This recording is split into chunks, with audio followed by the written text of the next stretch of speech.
Em 1980, eu conheci o Senhor aqui em Salvador e, consequência de me converter, eu me deparei com uma reação absurda de convites e mais convites para sair de Salvador. Propostas de emprego em todo canto, inclusive no exterior, produzidas pelo meu pai. Meu pai queria que eu saísse daqui. E eu dei uma resposta para o meu pai que eu comprei um fogo lerdo, porque ele ficou muito louco comigo, porque a resposta não fazia menor sentido para a cabeça de um jurista. Meu pai era um advogado jurista. E eu disse a ele, eu não posso deixar Salvador porque eu tenho um compromisso com aqueles que virão. Eu não conhecia nenhum de vocês praticamente, mas eu entendia do Senhor que eu tinha um compromisso com vocês. E isso para mim está escrito em Salmo 78, verso 3. O que ouvimos e aprendemos, o que nos ensinaram nossos pais, não encobriremos aos nossos filhos. Contaremos à vindoura geração os louvores do Senhor, o seu poder e as maravilhas que fez. Ele estabeleceu um testemunho em Jacó, instruiu uma lei em Israel, ordenou aos nossos pais que transmitissem aos nossos filhos, a fim de que a nova geração os conhecessem, filhos que ainda hão de nascer, se levantassem por sua vez e referissem a seus descendentes. A maioria de vocês aqui, se não quase a totalidade, eu não tinha a menor ideia, não conhecia. Muitos nem sequer tinham projetos de nascerem em 1980. Mas o Senhor nos chamou com um compromisso com vocês, com aqueles que viriam. E você? Quero compartilhar com você hoje uma palavra que o Senhor tem colocado no meu coração, da seguinte forma: Deus pergunta, e qual a sua resposta? Deus está fazendo uma pergunta, e qual a tua resposta? Nas Escrituras encontramos muitas vezes Deus perguntando a homens, ou Deus Pai, ou Deus Filho, Jesus, perguntando a homens perguntas que nos desafiam a nós mesmos, que nos levam a nos aprofundar, nos transformar, nos capacitar, nos direciona. Como discipuladores, precisamos aprender com Deus a fazer perguntas diretas, objetivas, amorosas e profundas. Hoje, sobretudo nos dias de hoje, uma das coisas que mais se tem necessidade é saber perguntar para ouvir resposta. Todos estão carentes de conversar e falar. Estão cansados da tecnologia, porque a tecnologia não responde nada. Ela só afasta, muitas vezes. Deus está querendo que você aprenda com Ele a fazer perguntas. Eu tenho certeza que estou diante de uma plateia de homens e mulheres que amam o nosso Senhor e querem buscar a sua glória eterna. Não tenho dúvida disso.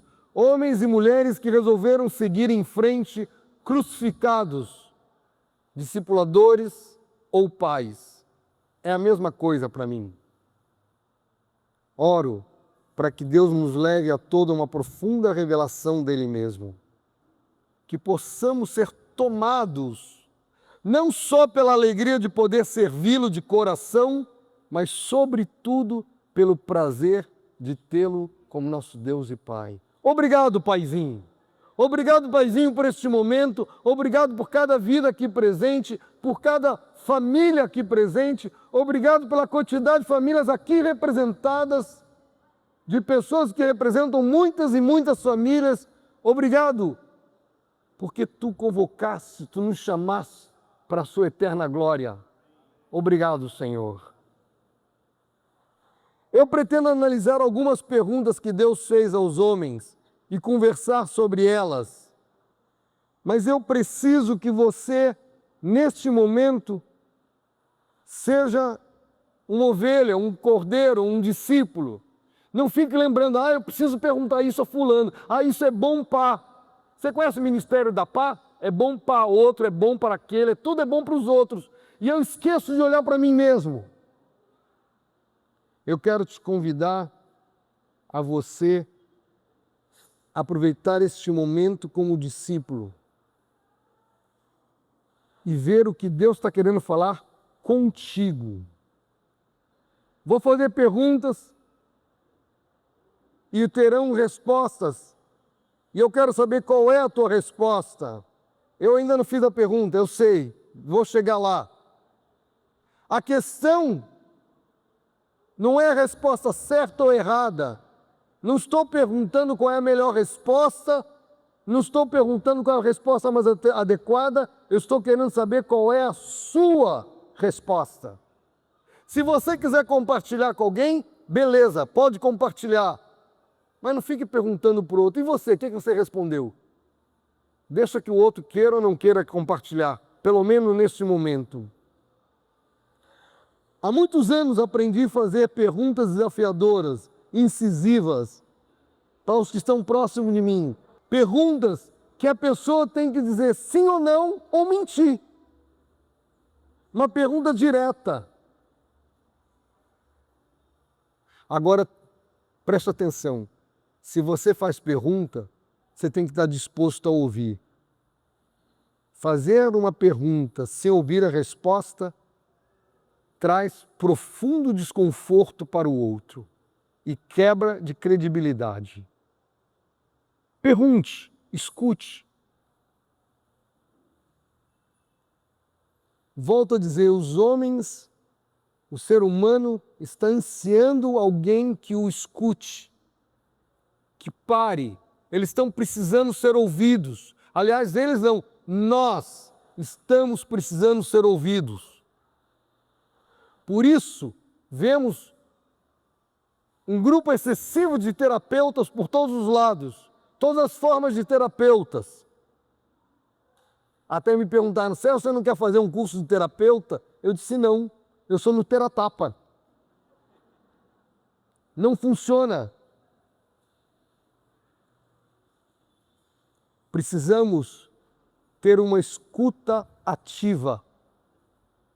Aprender a escutar.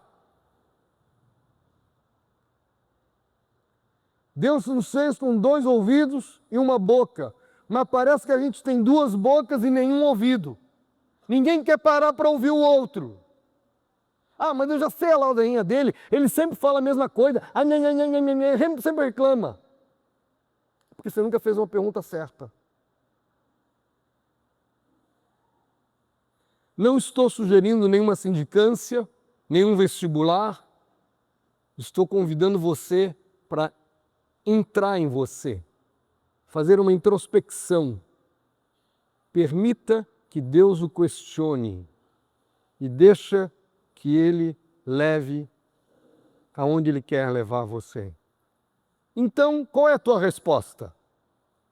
Primeira pergunta que nós vamos ver aqui é a primeira pergunta de todas que aparece na Bíblia. Gênesis, capítulo 3, do 1 ao 9, mas eu vou me ater no dos versículos 7 ao 9.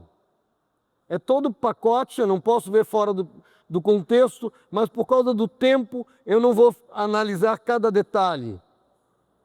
Adão recebeu do Senhor uma recomendação. Adão passou essa recomendação para Eva. E a gente conhece a história toda, bem conhecida. Versículo 7.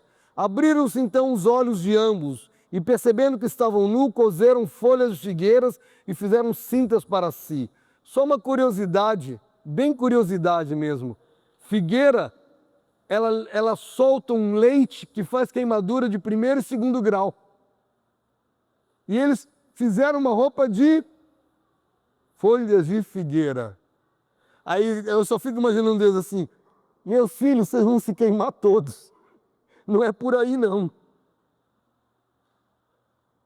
Quando ouviram a voz do Senhor, versículo 8, quando ouviram a voz do Senhor que andava no jardim pela viração do dia, esconderam-se da presença do Senhor Deus, homem e sua mulher entre as árvores do jardim. E chamou o Senhor Deus ao homem e perguntou: onde estás? Nós conhecemos essa história, bastante conhecida, mas eu quero te perguntar agora, onde você está? Onde você está? Onde você tem estado? Qual é o teu lugar? A primeira reação do homem quando peca é fugir. Por isso, quando a gente começa a ver um irmão que deixa de vir nas reuniões ou começa a sentar lá na final de tudo, pode ter certeza que tem algum problema escondido ali dentro. Porque aquele que está confessando, está na luz, está tranquilo, ele quer estar na frente, ele quer se expor, ele não está com medo. Será possível esconder-se de Deus?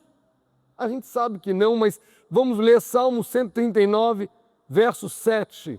Salmo 139, verso 7. Para onde me ausentarei do teu espírito? Para onde fugirei da tua face? Não tem lugar para se esconder de Deus. E a Bíblia está cheia de declarações sobre isso. Conheço as suas obras, seus pensamentos, Isaías 66, Jeremias 17, 9 a 10. Jeremias 17, 9 a 10. Enganoso é o coração mais do que todas as coisas, desesperadamente corrupto. Quem o conhecerá? Eu, o Senhor, esquadrinho o coração e provo os pensamentos. Para mim, uma coisa muito assustadora é quando um discípulo vira para mim e diz assim: sondei meu coração e estou em paz. Eu falo para ele: você sondou o enganoso e está enganado. É isso que você está me dizendo. Porque a única coisa que eu tenho que sondar é Deus, não é meu coração. Como é que eu ajudo alguém a sair dessa? Que pergunta eu tenho que fazer? Onde estás? Será que Deus não sabia onde Adão estava? Lógico que Deus sabia, Deus sabe de tudo. Por que então Deus faz essa pergunta: onde você está? Só vem uma coisa na minha cabeça: aqueles 3 tipos de homens. Vocês já ouviram falar nisso alguma vez? Tem 3 tipos de homem: incrédulo, fariseu ou religioso e o discípulo. Lógico que a gente conhece. A gente já cansou de fazer aquelas 3 bolinhas e falar dos 3 tipos de homens. Mas você é qual deles? Quem é de fato o centro da sua vida? Quem escolhe o teu trabalho, a tua forma de trabalhar, como relacionar com os superiores, como tratar os subalternos? Você? Deus? Quem escolhe o que você vai estudar? Que faculdade irá fazer? Não aguento mais saber, ouvir uma resposta: estou fazendo essa faculdade porque dá dinheiro. Não é, estou fazendo essa faculdade porque Deus me mandou fazer. É porque dá dinheiro. Dinheiro não é alvo para ninguém. Porque o dinheiro é vendaval. Dinheiro não forma. Não tem um problema, não estou dizendo que dinheiro é pecado, presta atenção. Como você vai fazer as provas? Como você vai se relacionar com os colegas? O que fazer com quem pede uma pesca? Como fazer quando te pedem, dá uma pesca? Na minha terra falaria cola. Você, Deus, quem decide? Quem escolhe ou escolheu com quem você irá passar o resto da sua vida? Você orou para casar ou simplesmente escolheu pela aparência? A aparência passa, hein? Vi de nós. 45 anos atrás são completamente diferentes. A voz continua a mesma, mas o resto, a voz é o desespero.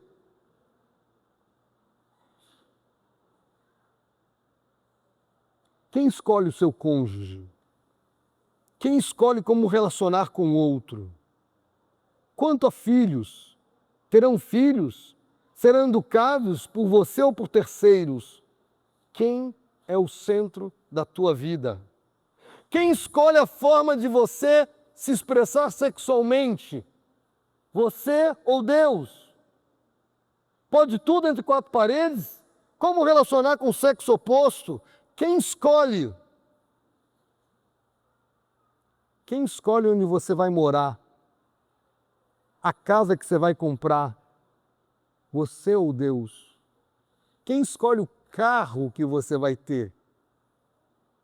Eu tenho muitas experiências de comprar carro porque eu detesto carro.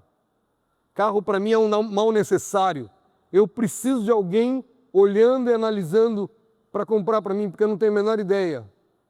Então eu lembro de algumas vezes ir para um local, e isso ocorreu uma vez muito claro, eu fui com meu filho e mais um discípulo que conhecia carro, e eu disse, eu gostei daquele carro, tá bonitinho. Eles iam lá analisar, porque eu só sei ver o exterior. Não me pergunta nada de carro, eu sei que carro tem step, tem bateria, e sei que tem que trocar óleo. Ó, já sei bastante, hein? Agora, e eles viravam assim, né, olhavam, tá bom, pode comprar. Aí viu o vendedor, vamos fechar. Eu disse, não, agora eu vou orar. Como assim você vai orar? Eu vou orar, perguntar a Deus se é esse o carro que Ele quer para mim. Ah, mas esse carro vai ser como é que se diz? Aquele que está na frente de tudo, hã? Vai ser um mostruário de venda. O principal numa feira de automóveis foi numa quinta-feira, a feira começava na sexta-feira. Eu disse para o vendedor, não se preocupe, se Deus me deu esse carro, ninguém vai te perguntar o preço desse carro. E fui embora para casa. O cara olhou para o meu filho assim, teu pai é biruta, teu pai é doido. Só. Na segunda-feira voltei na loja, primeira coisa que ele disse, ninguém perguntou o preço do carro. Então agora eu vou levar o carro. Aí ele foi fazer os cálculos, eu tinha que ter uma parte financiada, eu não tinha dinheiro suficiente, mas tinha uma parte financiada, já que meus filhos já não estavam mais em escolas e já estavam em faculdades, eu podia tirar uma parte financiada. E eu disse a eles, não pode passar, eu estou chutando valores, tá? Porque eu não me lembro de valores certos, de 500. Aí tinha dado 527, eu disse, sem chance. Mas é só 27, vezes tanto é muito. Não vou, então tchau, vou embora. Levantei, tá, um minutinho, calculou, deu 500 reais e 17 centavos. 17 centavos a mais eu pago. Não tem problema. Aí o cara vira para o teu pai, eu não disse que teu pai é maluco? É maluco? Mas eu tenho um centro na minha vida, eu tenho alguém que governa a minha vida. Não posso comprar porque eu achei legal. Quem escolhe os amigos, a forma de relacionar com eles? Você ou Deus? E aqui nós vamos começar a descobrir algo que está tocando nossos dias. Quem escolhe o teu entretenimento? Você ou Deus? Quem escolhe o que você irá ver no cinema, no vídeo, no pequenininho, na telinha? Você ou Deus? Quem escolhe as músicas que você irá escutar? Você ou Deus? Ah, irmão, mas é minha liberdade. Aqui mora um perigo. Por causa da liberdade, eu escolho o que eu quero e não pergunto a Deus, porque eu tenho liberdade. Mas eu só não sou filho de Deus, eu só não sou discípulo. Quem é o centro da minha vida? Quem é de fato o centro da tua vida? Você ou Deus? Deus faz uma pergunta, onde você está? Qual é a tua resposta? Incrédulo, fariseu ou discípulo? Eu normalmente não chamo de religioso porque tem muitas pessoas de fora que não entendem isso. Eu prefiro usar uma expressão bem bíblica, fariseu, que eu não estou ofendendo a ninguém de nenhuma religião direto, mas estou ofendendo a todos que não são. Aí eu já escutei isso. Sérgio, você está fazendo perguntas difíceis. Eu estou cansado, eu não estou numa boa. Eu não sei se eu quero responder isso agora.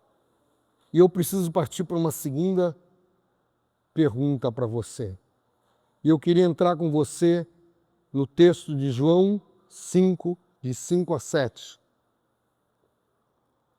João 5.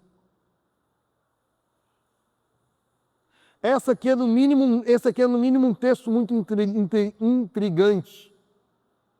Eu gostaria de analisar profundamente, gastar longo tempo, mas eu quero ir mais rápido e eu não vou poder fazer isso. João 5, 5. Estava ali um homem enfermo havia 38 anos. Tinha um homem enfermo havia 38 anos.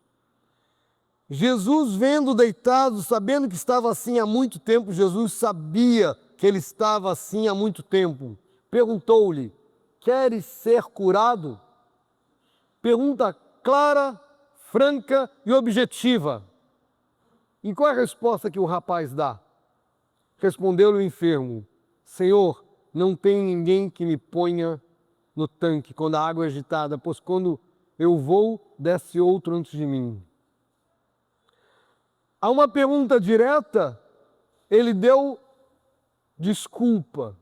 Então quero mudar um pouquinho a pergunta e perguntar para você: qual é a sua desculpa?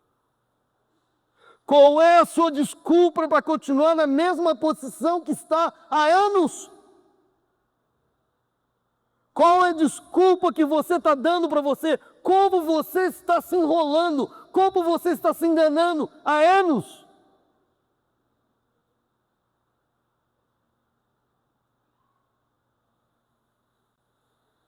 Não sou compreendido? Não sou amado? Não sou inteligente? Não sou capacitado? Não tenho instrução? Não tenho dinheiro para isso? Não tenho quem me ajude? Não querem me ajudar? Não sei como fazer? Não sinto ânimo? Não tenho forças? Não me deixam fazer? Tenho vergonha. Vergonha. Quando alguém diz para mim, eu tenho vergonha, você está dizendo para mim que você é covarde. Sou tímido, covarde também. Sou de uma família muito disfuncional. Ele disse: você já viu a família de José? Jacó, que é a família mais disfuncional do que aquela, totalmente atrapalhada. E quem foi José? Por que você não é José? Um jovem de alma livre. Minha esposa não é uma comigo. Meu marido não é convertido. Ah, eu tenho ouvido muito essa resposta. A culpa é meu marido que não é convertido. E você tem orado como pela conversão dele? Uma vez uma irmã me perguntou: eu oro há muitos anos pela conversão do meu marido e ele não se converte. Eu perguntei: você tem orado com que Deus abençoe, que Deus faça isso? E ela só pedia bênção para Deus. Por que você não ora de uma forma simples? Pai, faça o que for necessário para que ele se converta. Faça qualquer coisa para que ele se converta. Um mês depois ela me telefona: estou apavorada. Apareceu um câncer na boca dele.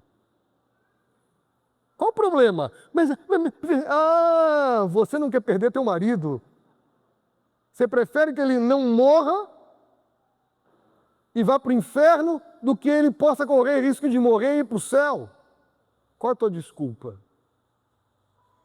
Meus filhos são muito difíceis. Sou abandonada, separada, viúva. A igreja não se preocupa comigo. Quem é a igreja? Você não é igreja? Como é que você dá essa resposta que a igreja não se preocupa comigo se você mesmo é igreja? Há muita fofoca aqui dentro. É uma boa desculpa. Você é um deles.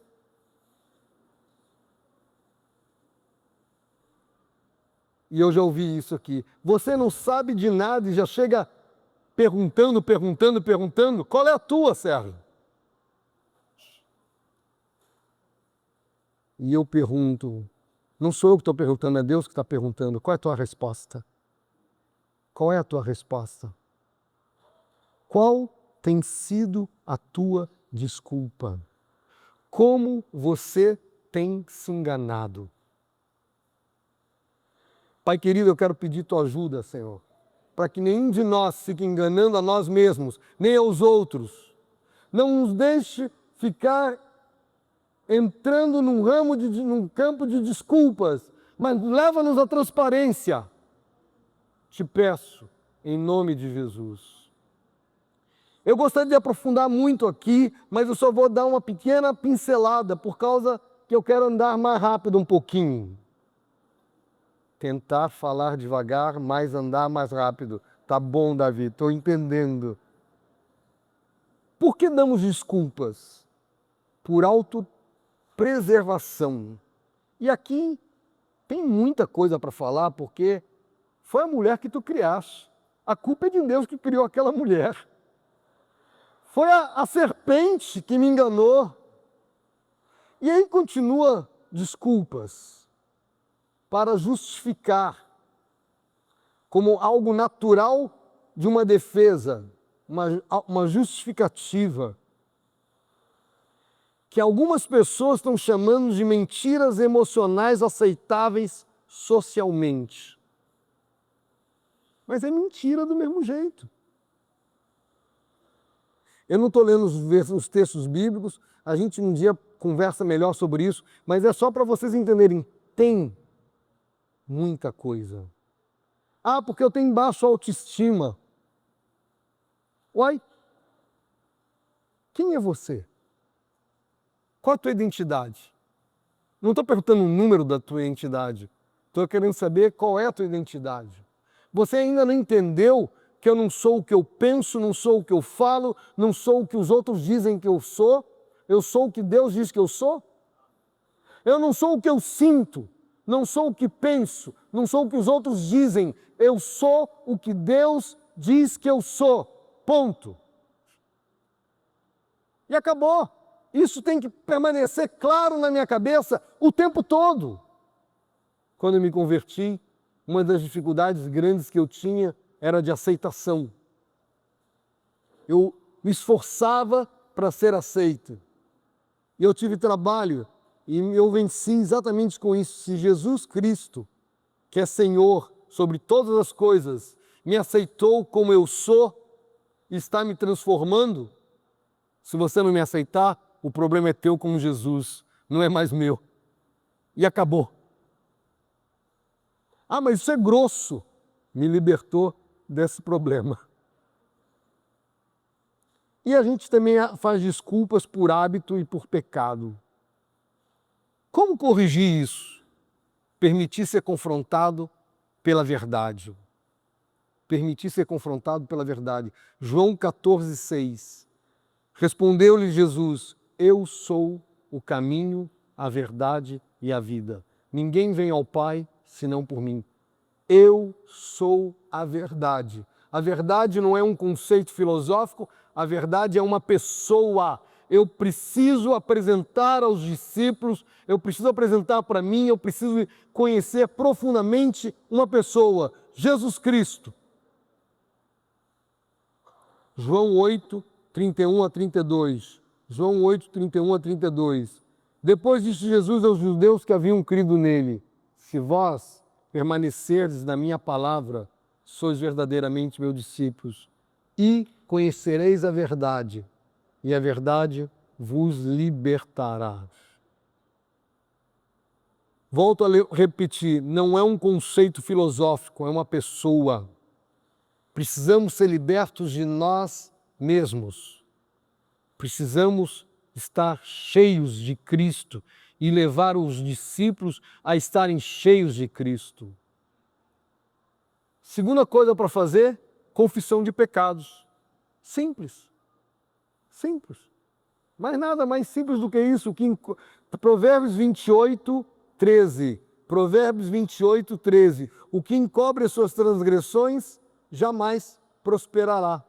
Uma outra versão diz: será sempre um fracasso. Encobrir, não expor, não ser transparente. Eu preciso ser transparente. Eu com os meus discípulos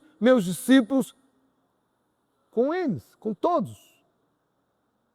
Eu falei meus discípulos, mas eu não gosto disso. Eu com os discípulos de Jesus, aos meus cuidados, e eles entre si.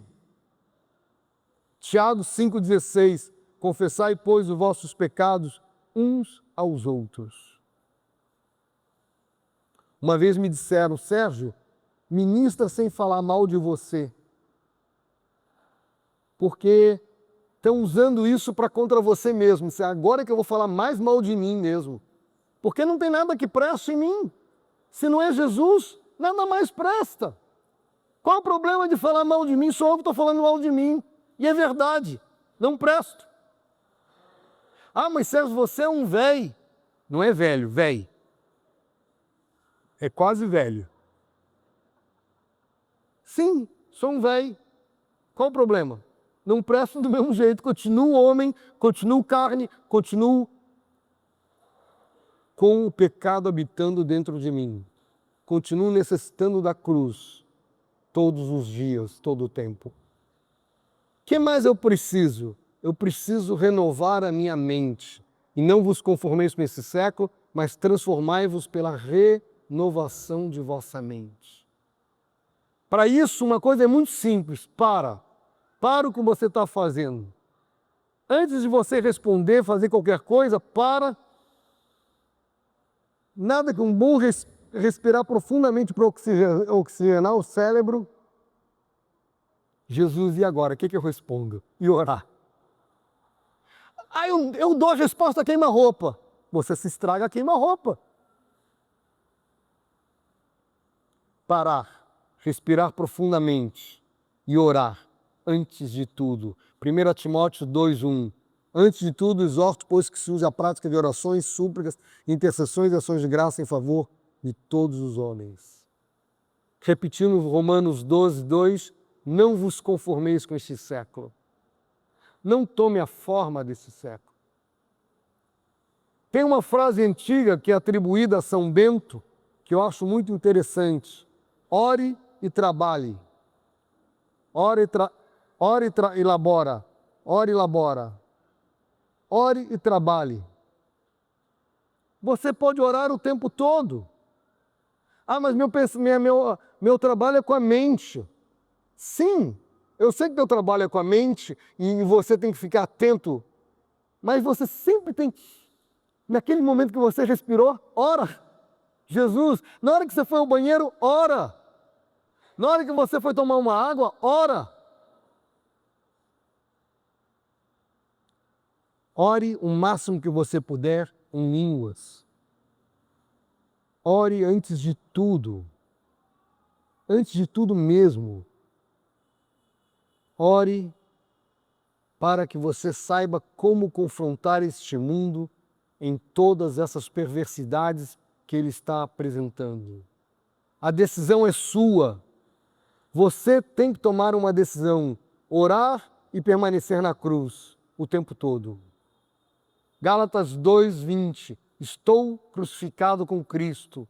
Logo, já não sou eu quem vive, mas Cristo vive em mim. Mas ele começa, estou crucificado com Cristo. Quem tinha que ter estado naquela cruz não foi o justo, mas sim eu. Estou crucificado com Cristo.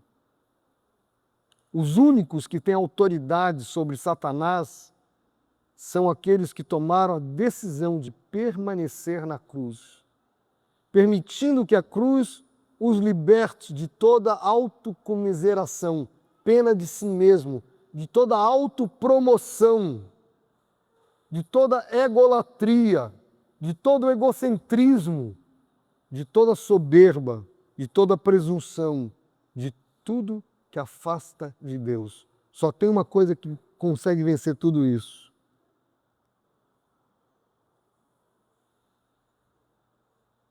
Vocês conhecem o texto para isso? Filipenses 2, de 5 a 8. Vamos falar juntos? Tende em vós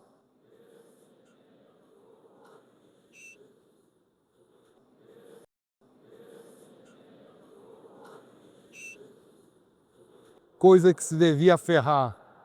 Antes a si mesmo se humilhou, assumindo a forma de servo, tornando-se em semelhança de homens, reconhecido em figura humana, a si mesmo se esvaziou, tornando-se obediente até a morte de cruz. Esse é o texto que esclarece com todas as linhas a grande inversão que Deus fez no mundo. O rei nasceu pobre. Para ser rico eu tenho que ser pobre. para ser pobre serem rico, para ser forte eu tenho que ser fraco, é tudo ao contrário. E esse texto a gente sobe para baixo. Quanto mais você descer até se humilhar, até morte de cruz, quanto mais você é exaltado com o Senhor. Esse é um texto que mostra com clareza toda a grande inversão. Mas Sérgio, dói. Eu sei que dói, e dói mesmo. E o que mais dói não é a dor física, é a dor cá dentro, a dor emocional, a dor do sofrimento. O que eu tenho que fazer? Hebreus 12, 2.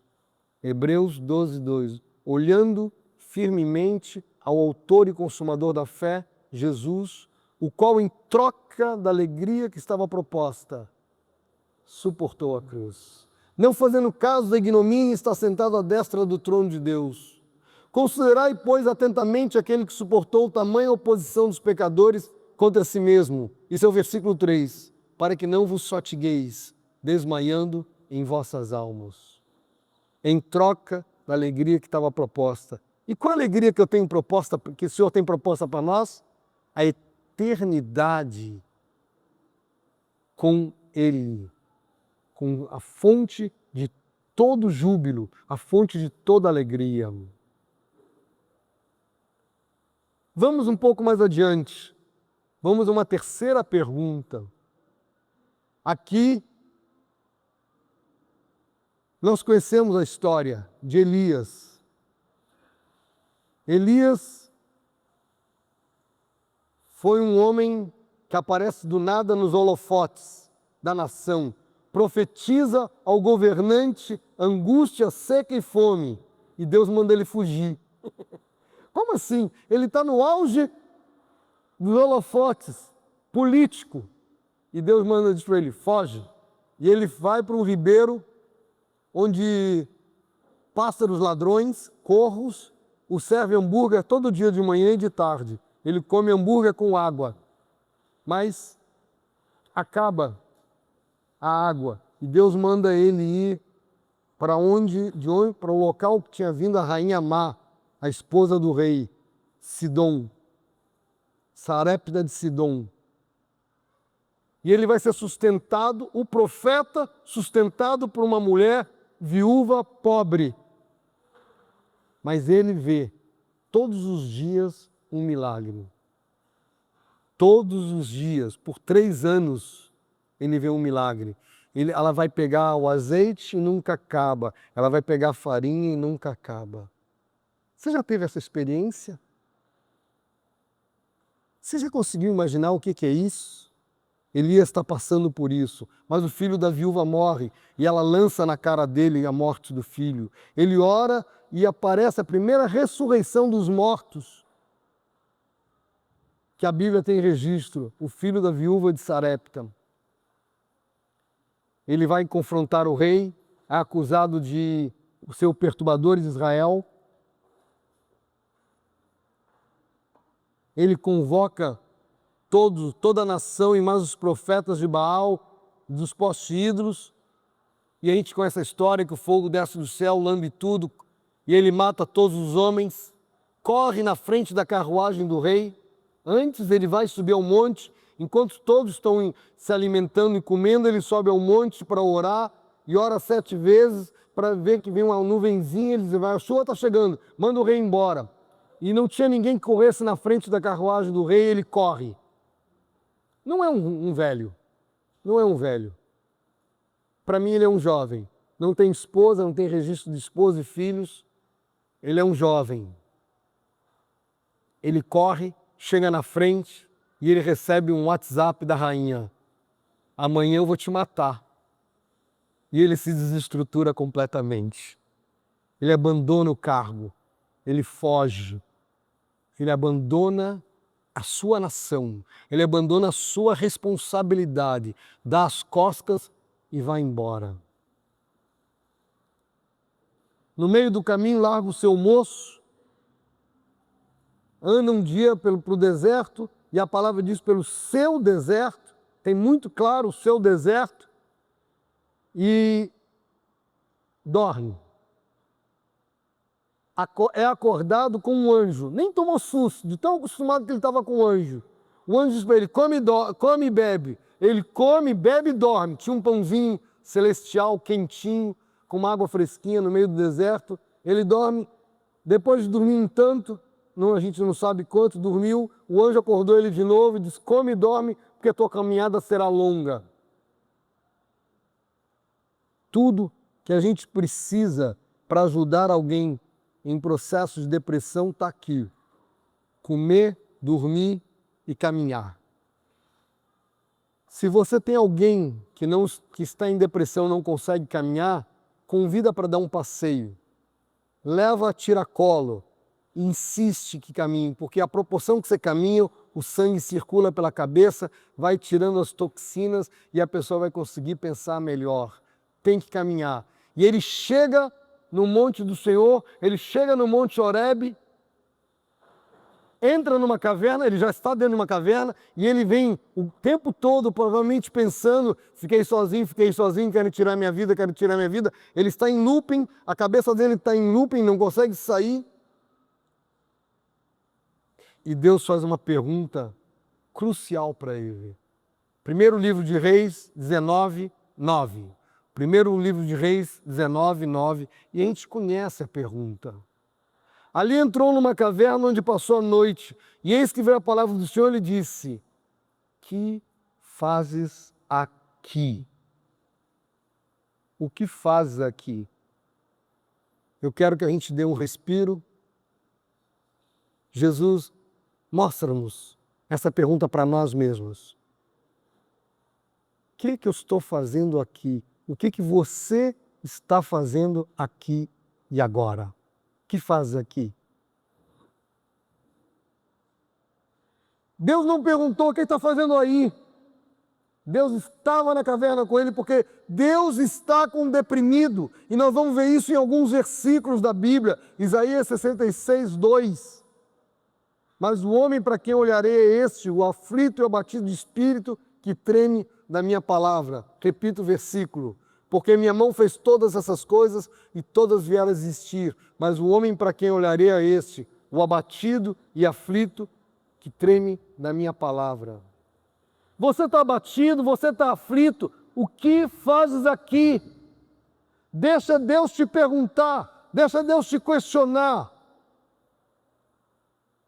Isaías 57:15. Isaías 57:15. Porque assim diz o alto, o sublime, que habita a eternidade, o qual tem o nome de santo. Habito no alto santo lugar, mas habito também com contrito e abatido de espírito, para vivificar o espírito dos abatidos e vivificar o coração dos contritos. Eu não estou dizendo que você não possa procurar alguém para ajudar, como é que se diz? Com medicamentos. Não estou dizendo que não pode, mas eu quero dizer para você que a única cura, de fato e verdadeira, para uma depressão, está a chegar aos pés do Senhor. O que você tem feito com o teu discípulo deprimido? Tenha fé! Você tem que se mudar a postura! Onde que Deus fez isso com Elias? Deus como que abraçou Elias e levou ele a caminhar e a dormir. Ah, mas eu não consigo dormir.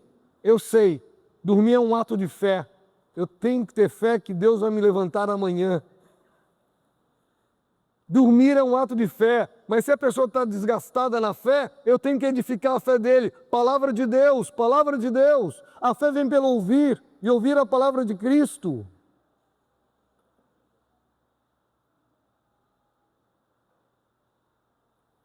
Da caverna, e a gente conhece que passa tempestade, fogão, aqui é fogão não, fogo, fogaréu, aquilo tudo, passa tudo aquilo, mas vem um cicinho. Deus fala na tranquilidade. Eu lembro que pós-cirurgia, eu sem hormônio nenhum da tireoide, eu já estava com 50 e poucos dias sem hormônio, recebi uma medicação à base de opioide, que é um medicamento para dor de cabeça, para dores em geral. Só que não tinha hormônio para metabolizar o opioide e eu fiquei mais doidinho do que eu já sou. Fiquei doidinho de pedra. Quando eu digo doidinho, é doidinho mesmo, porque o chuveiro era um dragão que queria morder minha cabeça. Eu não conseguia tomar banho debaixo de um chuveiro. Eu precisava que meu filho me segurasse debaixo do chuveiro porque eu tremia porque tinha um dragão querendo morder minha cabeça. Eu saía, olhava para o chuveiro, é um chuveiro. Eu entrava debaixo do chuveiro e começava a tremer. A televisão era um jacaré de boca aberta, que eu sentia o bafo do jacaré. Ele não escovava os dentes. E eu fiquei 4 dias sem dormir e comecei a orar e dizer: Senhor, eu preciso entrar no teu descanso. Senhor, eu preciso entrar no teu descanso. E eu estava chorando na presença do Pai e o meu computador piscava, naquele tempo ainda tinha o Facebook, veio uma luzinha piscando, uma mensagem chegou de um irmãozinho de Minas Gerais, que não tenho a menor ideia quem seja, não lembro o nome, não lembro nada, só sei que era de Minas Gerais. E ele diz assim: tio, você só não descansa naquilo que você não renuncia para Deus. Eu não vi tio, eu só vi filho. Você só não descansa naquilo que você não renuncia para Deus. E eu perguntei: Deus, o que eu não renunciei para você? E a resposta, a queima-roupa que veio no meu coração foi: o meu direito de deixar você descontrolado pro resto da tua vida. Isso foi em 2011. Eu levei um dia inteiro para conseguir renunciar isso. Levei um dia inteiro de pranto diante do Pai. Não fazia sentido na minha cabeça um servo de Deus perder tudo porque ele está descontrolado. Que tem alguém que tenta tomar conta dele. Quando chegou 6 horas da tarde, disse: Pai, eu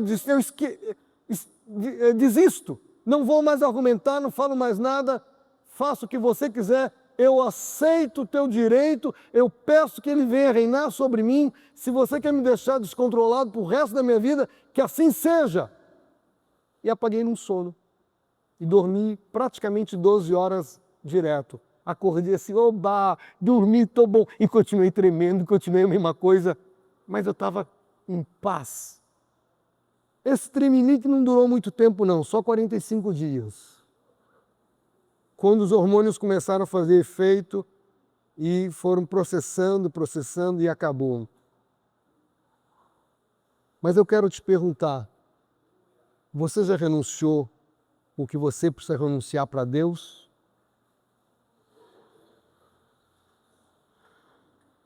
Você tem renunciado tudo na tua vida ou você tem achado desculpas e não quer responder aonde estás? Que fazes aqui?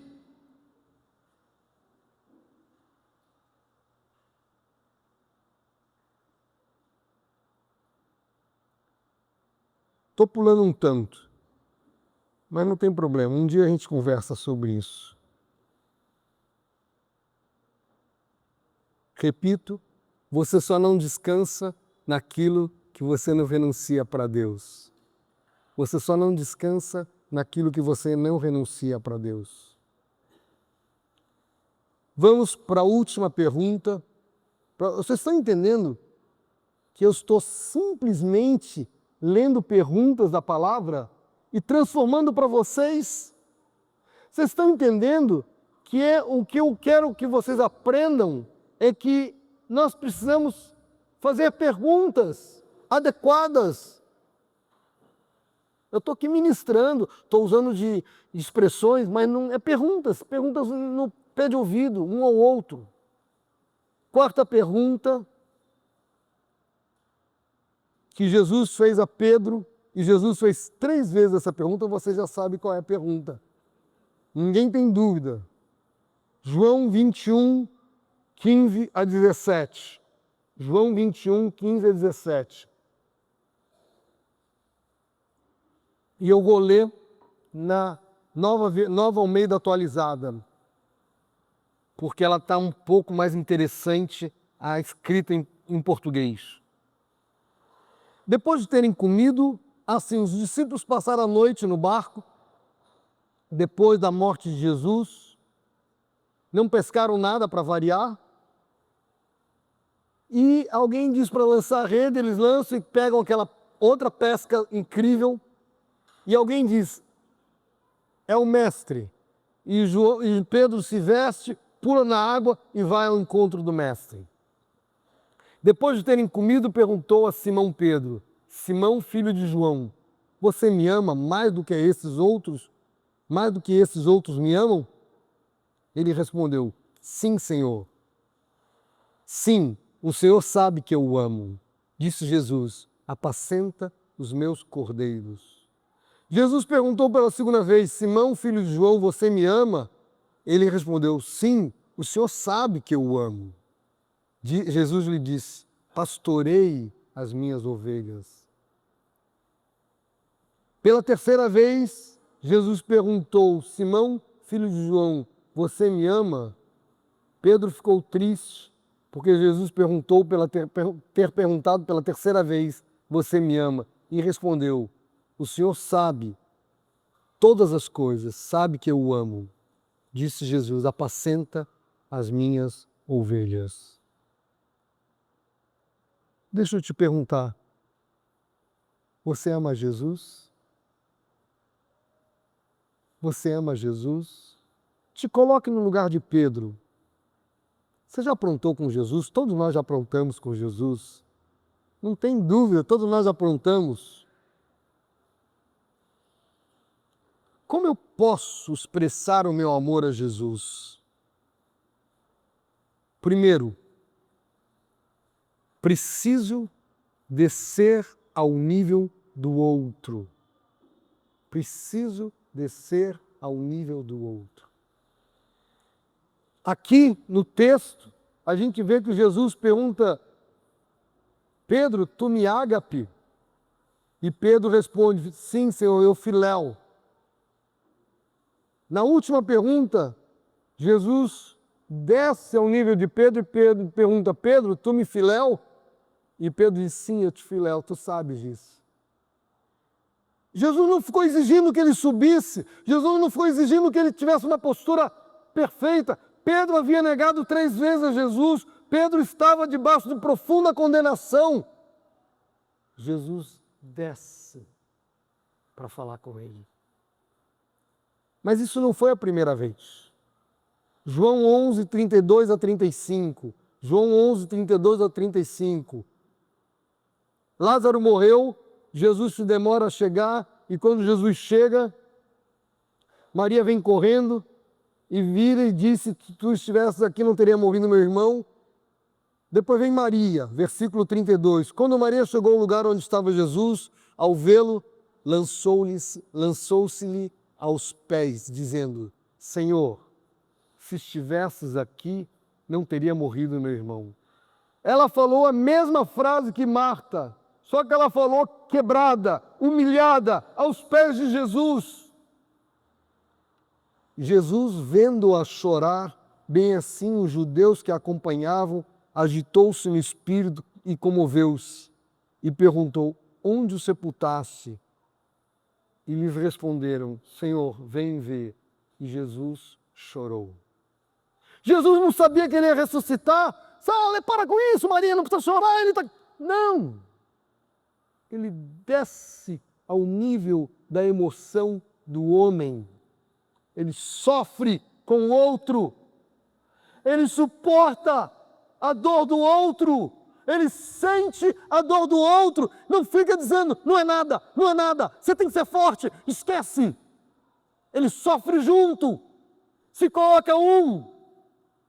Quantos eu vejo dizer em cemitério, você não deve chorar. Você tem que se mostrar forte. Quando no fundo é, chora, porque os que choram serão consolados. Chora bastante, mas tem um basta. Na hora do cemitério é choro mesmo. Qual o problema? Está indo alguém que eu amo. Eu estou com dor. Dor emocional. E por que eu não posso expressá-la? Marcos 9, 21 e 24. Marcos 9, 21, 24. Perguntou Jesus ao pai do menino, Marcos 9, 21 a 24.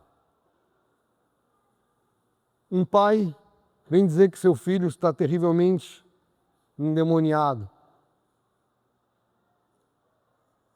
E perguntou Jesus ao pai do menino, há quanto tempo isso lhe sucede? Desde a infância, respondeu, e muitas vezes o tem lançado no fogo e na água para o matar. Mas, se tu podes alguma coisa... Jesus, sabe qual é? Eu não tenho fé se você pode, se você não pode. Você pode alguma coisa, Jesus? Não está perguntando para mim, está perguntando para Deus. Se tu podes alguma coisa, tem compaixão de nós e ajuda-nos. Jesus repreendeu ele severamente. O que Jesus fez? Desceu ao nível da fé dele. Se podes, tudo é possível que crê.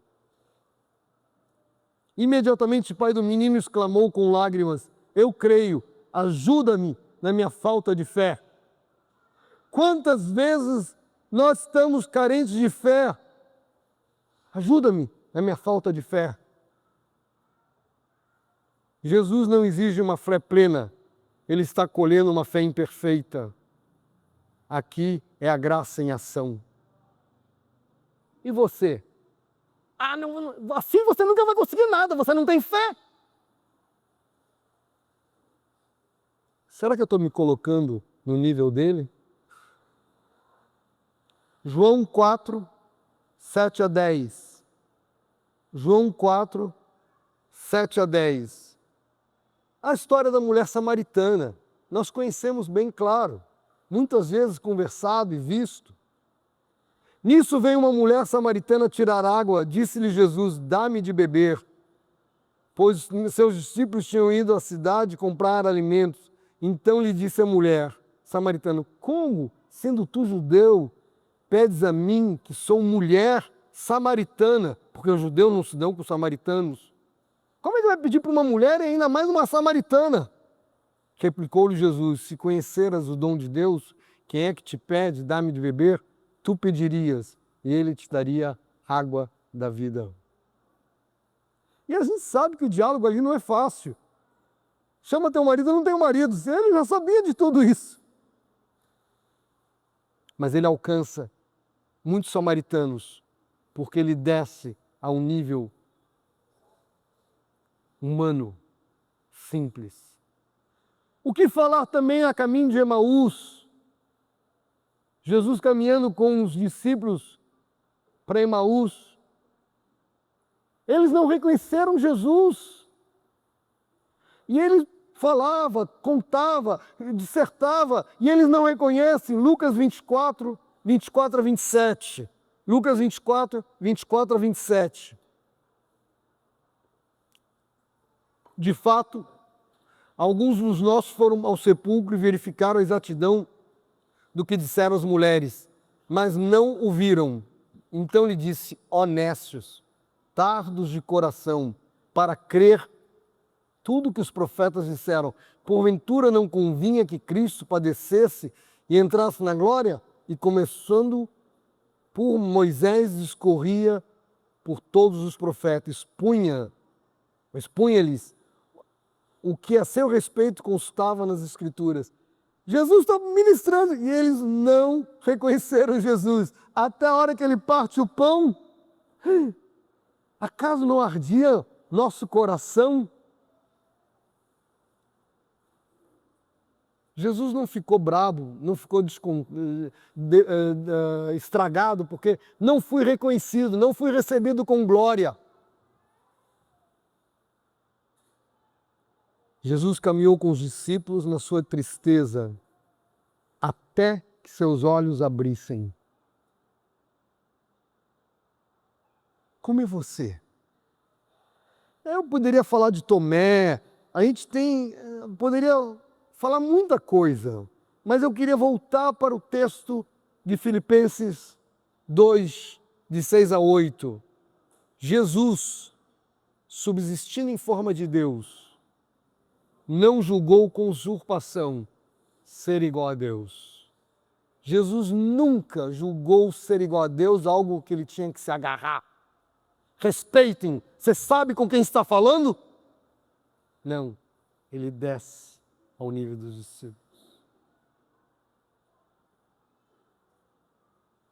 Você tem feito assim com teus discípulos?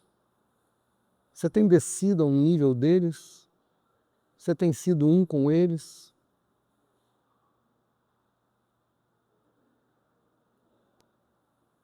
Você me ama? Você ama Cristo? Faça como Cristo. Segundo cuidado. E só, acho que a pergunta, você tem feito assim por discípulos de Jesus? Tá bom. Você tem feito assim com os discípulos de Jesus, que eu vou falar isso mais adiante, mas eu esqueci, tá certo. Você tem feito assim com os discípulos de Jesus que estão aos teus cuidados? João 21, 15. Tem outra coisa que a gente precisa prestar bem atenção. Depois de terem comido, Jesus perguntou a Simão Pedro: Simão, filho de João, você me ama mais do que a esses outros? Mais do que esses outros me amam? Respondeu: sim, o Senhor sabe que te amo. Jesus lhe diz: apacenta meus cordeiros. O que é cordeiro? É filhote de ovelha, de carneiro. Tem que ser muito bem cuidado, tratado. Eu vejo meu netinho que está ali pequenininho no colo, ele requer todo carinho. Será que você tem visto que o discípulo que Deus colocou nas suas mãos é um cordeirinho que você tem que cuidar como cuida essa criancinha? Amar a Cristo é demonstrar de forma clara e concreta o cuidado por aqueles que Ele colocou em suas mãos.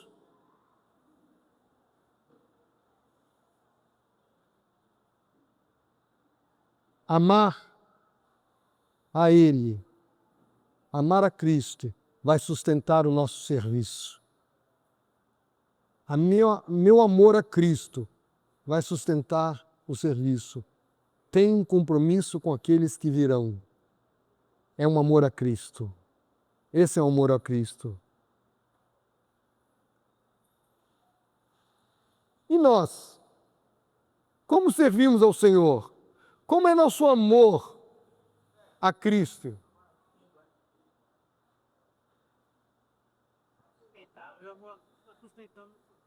O meu amor a Cristo é que vai sustentar o meu serviço aos cordeiros de Cristo.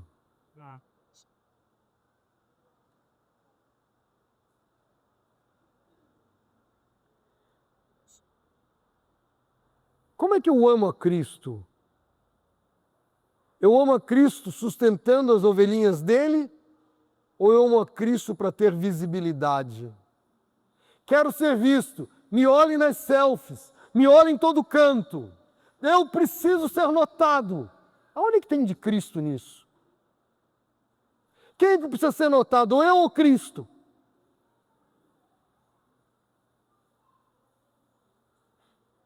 Uma vez, Deus disse para minha filha algo que disse para mim também, que serviu para mim.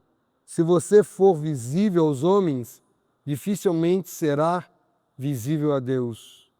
Mas se você se colocar invisível aos homens, com certeza você será facilmente visível a Deus.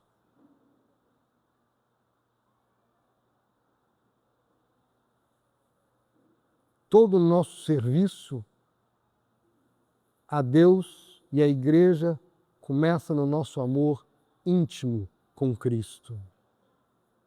Cuidando dos pequeninos, cuidando dos filhotinhos, protegendo aqueles que são débeis.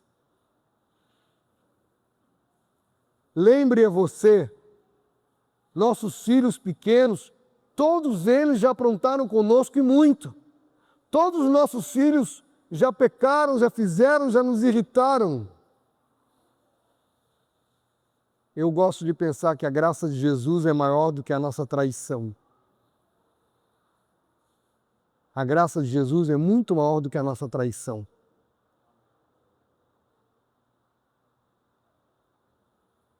Como amar Jesus? Fazendo discípulos, proclamando o reino, enchendo a casa dele de discípulos. Você ama Jesus de verdade? Sua fé tem gerado serviço amoroso a outros? Você tem se gastado com os cordeirinhos?